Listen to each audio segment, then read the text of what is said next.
Coming up about news this morning, the date is set for the arraignment of the man accused of killing 3 Eastern Kentucky police officers and a canine officer. And an Eastern Kentucky police chaplain shares how he's responded to that tragic shooting.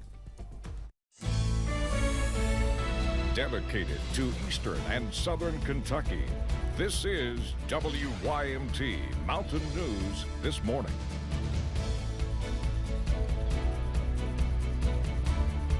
Six o'clock. Good morning to you. I'm Dakota Makris. It's Wednesday, the middle of the work week. Today is my Thursday. Tomorrow's my Friday. And yes, Brendan, I'm going to continue to rub it in that I'm off on Friday. Go ahead. So, I mean, I'm just saying, I'm just really excited for it. It's been a long month-ish. Well, last month was long. This month is getting long. So, yeah. I want to stop talking now, but you get it. Weeks is better, but it's been just a long couple of months, regardless. It's been a long stretch. It has been, yeah. All right, let's get into the forecast this morning, and that is, again, a little bit back and forth as we start our first look there at the Pikeville, actually the Kentucky Transportation Cabinet camera. I'll get that out here in a second. At US 119, US 23 on the other side of Pikeville from the PMC camera. A little foggy over that way this morning, so continue to be careful in some areas that fog is trying to build in. 64 Moorhead, 64 Ashland, 65 Irvin, 63 in Wise, and 65 in Clintwood. Everybody else, 66 to 70 with Logan and Jacksboro being the warm spots at 70. Dew points still up there, but look at Moorhead. Starting to come down a little bit. Wise is always a touch lower because they're in a higher elevation, but still, you see a lot of mid to upper 60s over there across that part of the region in the middle. And again, that front is stalled out right over top of us. 85, average high, forecast high, record high, not 85, 95, set back on this day in 1995. A lot of fives in that forecast right there. The rest of it for you coming up here in just a little bit. Dakota? All right, Brendan, thank you. Lance Storrs, the Floyd County man charged with the murder of 3 officers and a canine Drago after a June 30th shootout, appeared in circuit court Tuesday virtually as his arraignment was set. Our buddy Forbes has the latest. The court appearances for Lance Storrs are now on the docket. All right, Mr. Storrs, can you hear me, sir? I can. As the man accused of killing 3 police officers and 1 canine deputy in a barricade situation. Serving a warrant that was pretty significant, but no one expected this, and we haven't seen something like this just about ever. And injuring several more. I don't know that this community ever fully recovers from that. Prepares for his arraignment. We have to call out these acts of violence every single time. Anti-government groups, domestic terrorists, there can be no room for them to operate in our communities or in our state. Storrs appeared before the court Tuesday following Monday's indictment. Sir, it appears the Floyd County Grand Jury has issued several charges. Seeing 3 charges for murder, 2 first-degree assault charges, and 6 attempted murder charges, all of which he is expected to face in the months to come. But you can't separate your emotions when you've got people that you've worked with, people that have been your friends, people that treated you like family your whole life, some of which are now no longer with us, some of which are severely injured, all of which will have ongoing effects from this that will last probably the rest of their lives. Leaving many officers and area officials to discuss what they hope to see come from the tragedy. That's an impact that this county doesn't even know yet that it's going to feel, but it's going to feel it. Saying the community is seeking some sort of comfort after all of the chaos. In Floyd County, Buddy Forbes, WYMT Mountain News. Well, Storrs is expected back in court at 1 p.m. on August 1st. He is being held without bail until that time. An Eastern Kentucky police chaplain is reflecting on his response to the shooting. Gary Sloan says he talked with several first responders the night of and the day after the events unfolded. He said many first responders were numb. Some sat in silence while others cried and shouted in anger. He says healing will take time. Grief comes in various stages, and that night was just the initial phase of their grief process. That grief process is going to continue for many weeks to come. Sloan tells us he has talked with at least 50 first responders following the shootout. In the wake of this tragic situation, we're glad to say we have a heartwarming video to share.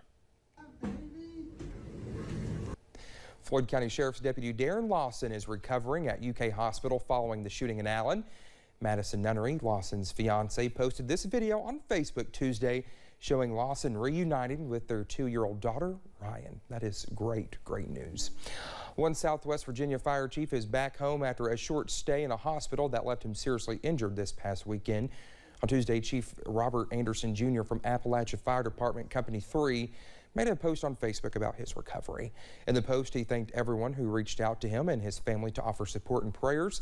He also thanked his fire department family for checking in on him daily. We're sure happy that he's back home. And one Southern Kentucky Police Department has named its new interim police chief.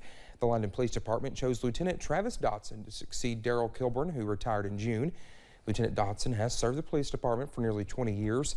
He was promoted to lieutenant in April of 2021. Mayor Troy Rutter says Lieutenant Dotson has demonstrated the experience and leadership ability it takes to make an excellent police chief. The new interim police chief says he plans to continue the department's relationship with the London community. Congratulations to him. New laws are set to take effect this Thursday from issues discussed in this year's General Assembly.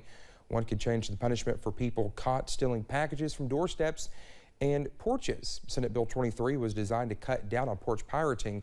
Our Phil Piddleton talked with several police agencies about the issue.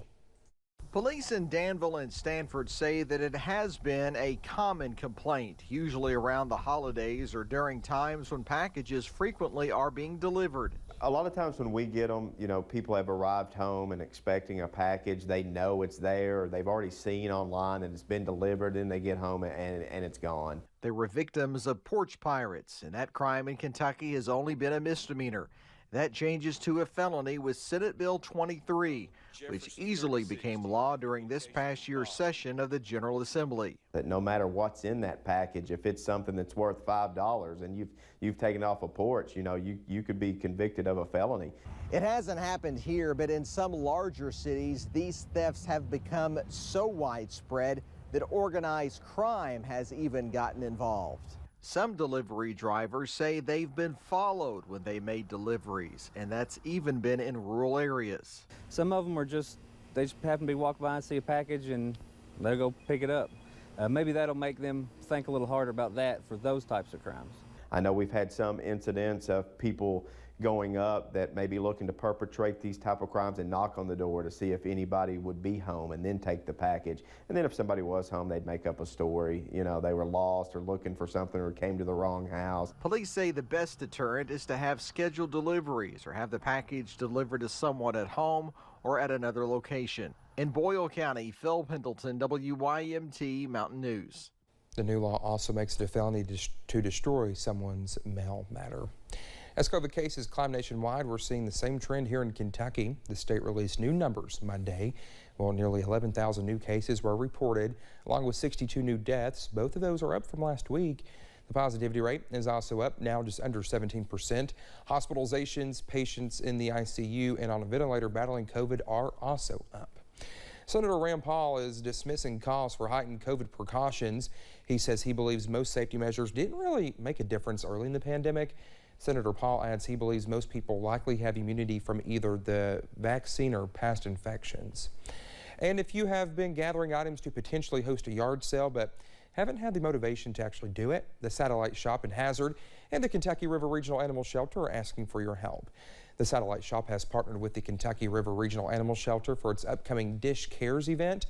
Well, the two groups will be using their resources to help raise funds for the shelter through a donation drive, yard sale, and silent auction. Even right now, we've been getting donations coming in, and just the support that we've already received from a week of just announcing we're doing this is just unreal. It's going to be a great event. The yard sale and silent auction will be taking place August 1st at the Satellite Shop on Combs Road. Officials will be accepting any pet supplies, cleaning supplies, and any yard sale items. In the meantime, you can drop those items off at the Satellite Shop or the animal shelter.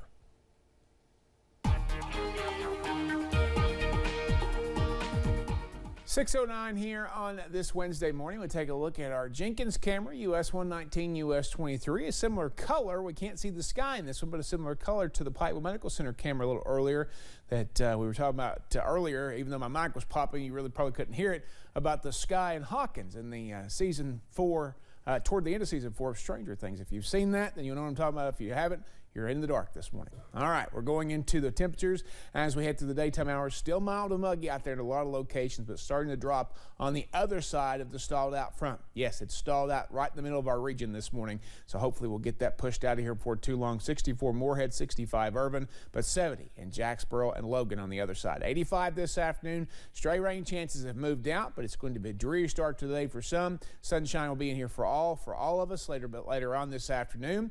As we go through the afternoon, fingers crossed that it will be cooler. It'll be cooler air temperature regardless, but hopefully it'll be cooler with those dew points. Mainly dry for the next couple of days outside of some stray rain chances, and those weekend chances pick back up, especially Sunday night into Monday. Dakota? All right, Brendan, thank you so much. It's 6:10. When we come back here on Mountain News this morning, families of the victims involved in the shooting at a Texas elementary school prepared to rally in D.C. after footage of that tragic day was leaked.